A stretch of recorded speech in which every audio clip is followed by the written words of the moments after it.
何か言い残すことはあるか。じゃあもう一回言わせてもらうよ。神が救わぬなら俺が救う。邪魔する神は俺がやる。 고대 북인도 어느 작은 왕국, 그곳에 세계의 왕이 될 예언을 받고 태어난 아이가 있었습니다. 시타르타는 카스트 제도 최상위 계급으로 무엇 하나 부족할 것 없는 풍요롭고 안정된 삶을 보내고 있었죠. 그 일이 있기 전까지는 말입니다. 북인도를 구성하는 여러 강대국 중 하나인 타국의 왕과 시타르타는 친형제처럼 마음을 나누는 사이였습니다. 부강하고 안정된 나라를 이끄는 부러울 것 없어 보이는 형이 당연히 행복할 거라 믿었던 시타르타. 하지만 그 타국의 왕은 정작 병들어 죽어가고 있었고 자신의 왕국을 넘어 자신이 가고자 하는 그 어디에도 도달할 수 없는 무한한 우주 속에 무력한 한 알의 인간이었던 겁니다. 정작 자신의 행복은 잊어버린 채 그렇게 젊은 날 생을 마감한 타국의 왕. 그의 장례를 치르러 가는 길, 깊은 상념에 빠져있던 시타르타는 문득 무언가를 깨닫게 됩니다. 진짜 행복이란 무엇인지를 말이죠. 俺至る。 그 길로 장례식장을 뒤엎어버리는 시타르타는 형의 옥체를 들고서는 그가 가고 싶어 했던 왕국 저 너머 미지의 세계로 그를 보내줍니다. 그리고 본인 역시도 그가 가진 모든 것을 내어놓고 출가를 하게 되죠.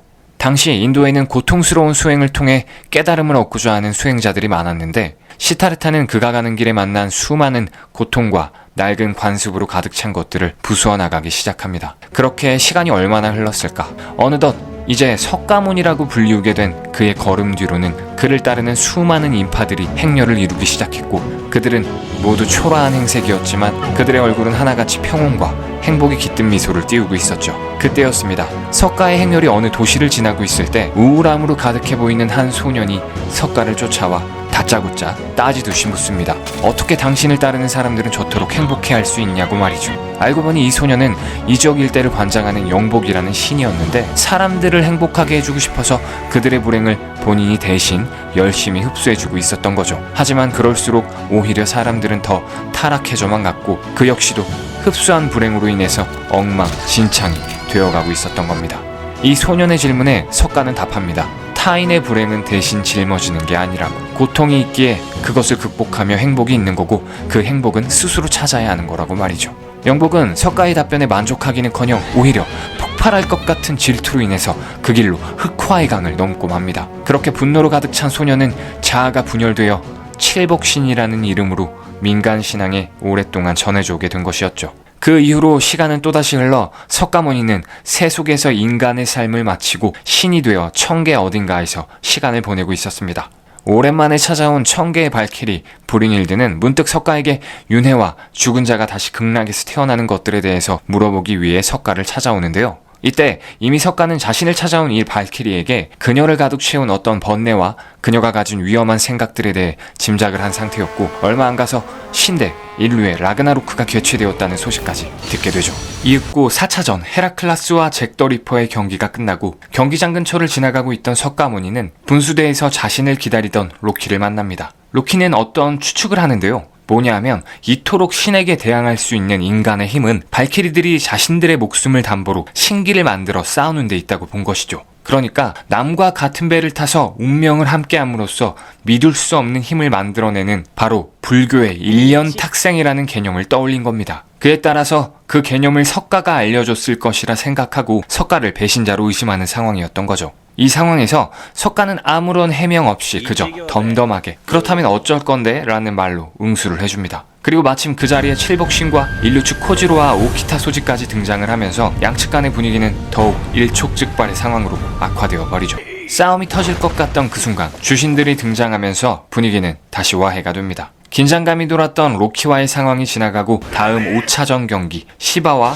라이덴의 경기까지 지나갔습니다. 바랄라 어느 평야에서 좋아하는 사탕을 먹으며 쉬고 있던 석가에게 드디어 올 것이 왔습니다. 석가를 찾아온 제우스는 그에게 다음 경기 6차전에 참전을 부탁하는데요. 그런 제우스에게 꼭 인류를 멸망시켜야겠냐고 묻는 석가. 이왕 벌인 일은 당연히 이겨야겠지라고 답하는 제우스. 그 대답으로 석가는 어떤 결심을 하게 되죠.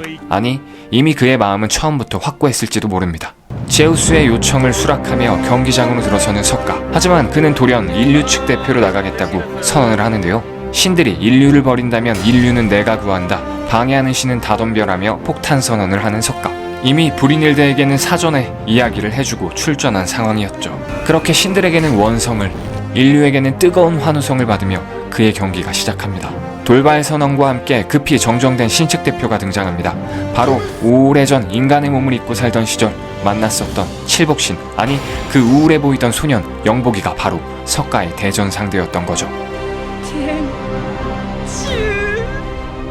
그 옛날 보았던 그 소년의 느낌은 이미 온데간데 없었고 어둠으로 가득 찬 살기가 가득 흐르는 영복이는 아직까지 석가를 질투하고 있었습니다. 그렇게 자신의 등에서 거대한 도끼를 꺼내는 영복이는 석가에게 미친듯이 공격을 퍼붓는데요. 하지만 어쩐지 석가는 피한다는 느낌도 없이 이미 그의 공격을 알고 있던 것 마냥 작은 한 방조차도 영복이의 공격을 맞아주지 않습니다. 그렇습니다. 깨달은 자 붓다인 석가모니는 잠시 뒤에 펼쳐질 미래를 자연스럽게 볼 수 있었고 게임은 마치 어린아이를 놀아주는 어른처럼 압도적인 차이를 보이고 있었던 거죠. 그럴수록 영복이가 느끼는 불행은 더욱 커져만 갔고 그 힘에 반응하는 도끼는 더욱 거대하고 괴기스러운 모습으로 변해갔습니다. 이제는 경기장 내에 피할 곳이 없어질 만큼 너무나 거대해진 도끼. 이제는 석가도 어찌할 방법이 없어 보였는데 이때 석가의 신기인 육도곤이 등장을 합니다. 육도곤은 석가의 감정에 동요해서 자연스럽게 형태를 변화하는 무기였습니다. 그렇게 각자가 지닌 신기는 계속하여 그 모양을 바꾸면서 전투가 지속되어 가는데요. 역시나 전체적인 전황은 미래를 보는 석가 앞에선 크게 달라지지 않고 있었죠. 그렇게 영복이의 마음이 절정에 이를 때쯤 석가는 영복에게 자신을 사랑하라고 말합니다. 自己こそ己の主である。自分を愛すんだよ。 그리고 나 역시도 너를 무척 좋아한다고. 그 말을 들은 직후부터 영복이는 조금씩 흔들리는 모습을 보이더니 결국 무언가를 깨닫게 됩니다. 이미 자신의 불행을 에너지로 삼는 그의 신기가 다 꺼져버린 뒤였죠. 석가는 전투 속에서 불행으로 가득 찼던 영복이마저 구원하기에 이르렀고 이제 무기 없이 맨 주먹으로 서로의 살갗을 스치는 두 남자의 얼굴에는 천진난만한 행복함이 묻어나고 있었습니다. 이렇게 6차전의 경기가 스무스하게 마무리가 되는가 싶던 그 순간 누워있던 영복이에게 평소 그의 머리에 달려있던 두 개의 뿔이 멋대로 움직이더니 벼랑간 영복이를 집어 삼켜버립니다. 그리고 삼켜져 버린 거대한 그 알 속에서 나오는 또 다른 거대한 미지의 존재.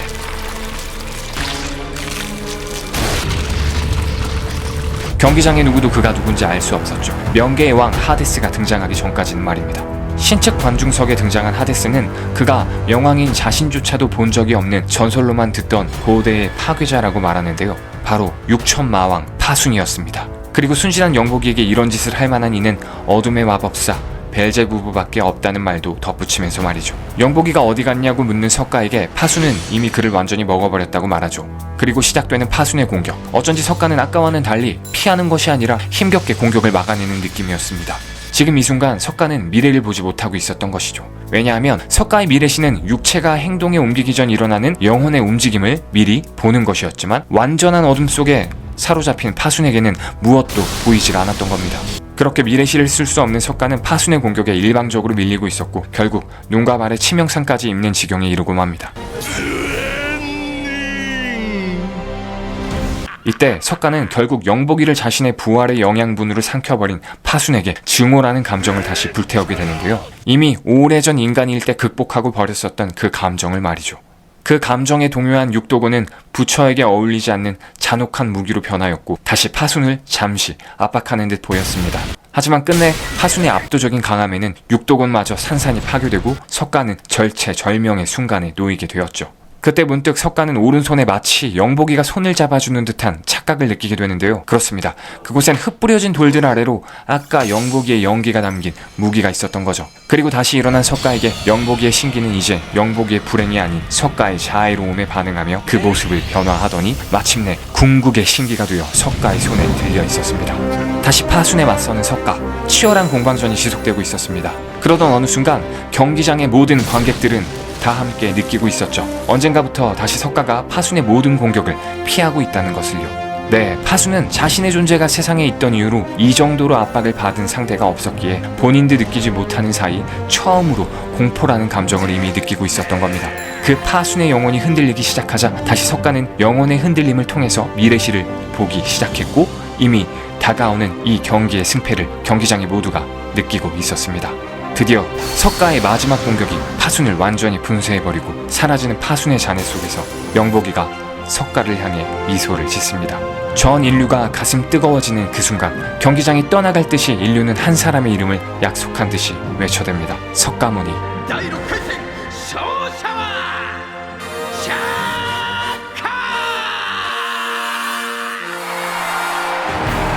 대라그나로크 6차전의 경기가 최종 승자 부처님의 승리로 마무리되는 순간이었습니다. 인류를 하나로 묶어주었던 전율의 경기가 지나가고 브리닐드에게 인사하는 석가. 이제 그는 치료를 위해 응급실로 실려가는데요. どうこれでブーちゃんの目的果たせそう？俺さ、ブーちゃんの煩悩まみれのその目好きだよ。 이후 7차전인 진시황제와 하데스의 경기가 끝나고 석가모니도 어느 정도 치료가 되었을 때 병실에서 안정을 취하라는 권고를 무시한 석가는 여느 때처럼 그저 자유롭게 바랄라 평야 어딘가에서 쉬고 있었습니다. 그때 오랜 신운 사카타 킨토키가 석가에게 다가와 안부를 묻습니다. 그가 직접 만든 사탕을 건네며 말이죠. 이윽고 석가는 그에게 의미심장한 표정으로 지크프리트라는 영웅을 조사해달라고 부탁을 합니다. 왜냐하면 그가 바로 이 여자 브리닐드랑 관계가 있다고 생각하기에 이르렀기 때문이죠. 더 나아가 8차전 테슬라와 벨제부비의 경기가 끝나고 킨토키에게 조사를 부탁했던 석가는 이제 직접 브리닐드에게 물어보러 오는데요. 라그나로크와 브리닐드 너의 전남친 지크프리트가 어떤 관계가 있는 거냐고 말입니다. 이때 브리닐드는 매우 불쾌해하면서도 도도한 표정으로 지크프리트는 전남친이 아니라고 말하며 자리를 서둘러 벗어나는데요. 그 모습에 당황하는 석가모니가 한마디 합니다. 브리닐드야말로 엄청 꼬여버린 최강의 사춘기라고 말이죠. 대체 이 라그나로크 속에 숨어있는 브리닐드의 계획은 무엇인 걸까요? 그리고 등장과 함께 최애의 인기를 누리며 존키리 전반의 중심축으로 움직이고 있는 석가모니. 그의 추리와 활약이 어디까지 이어질지 기대를 모으며 다음 경기인 9차전 레오니다스 왕과 아폴론의 전투가 시작됩니다. 여기까지 석가모니 시점으로 보는 종마로 발키리 최신화까지의 스토리 리뷰였습니다. 감사합니다. 真の進む先それすなわち道なり